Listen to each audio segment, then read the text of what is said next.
নবী সাল্লাল্লাহু আলাইহি ওয়াসাল্লাম বলেছেন, সেই ব্যক্তির পানাহার ছেড়ে দেয় আল্লাহর কিচ্ছু যায় আসে না, যে ব্যক্তি রোজা রেখে অশ্লীল কাজ করেছে।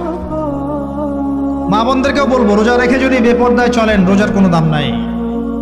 রোজা রেখেও যদি এমন কাপড় পরে চলেন যেই কাপড় পরা না পরা একই কথা, ঢাকা শহরের ফ্যামিনিস্ট মেয়েদের মতো জিন্স আর গেঞ্জি পরে ঘোরেন, রোজা রাখা না রাখা আপনার একই কথা। এটা রোজা হয়নি, উপবাস হয়েছে, উপবাস।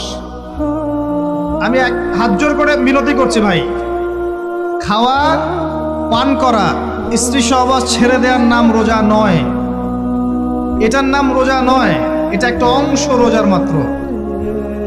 রোজা রেখে আল্লাহর যাবতীয় হারাম ত্যাগ করলে পরে রোজা হবে। নবী সাল্লাল্লাহু আলাইহি ওয়াসাল্লাম বলেছেন, সেই ব্যক্তির পানাহার ছেড়ে দেয় আল্লাহর কিচ্ছু যায় আসে না, যে ব্যক্তি রোজা রেখে অশ্লীল কাজ করেছে। মা বোনদেরকেও বলবো, রোজা রেখে যদি বেপরদায় চলেন, রোজার কোনো দাম নাই।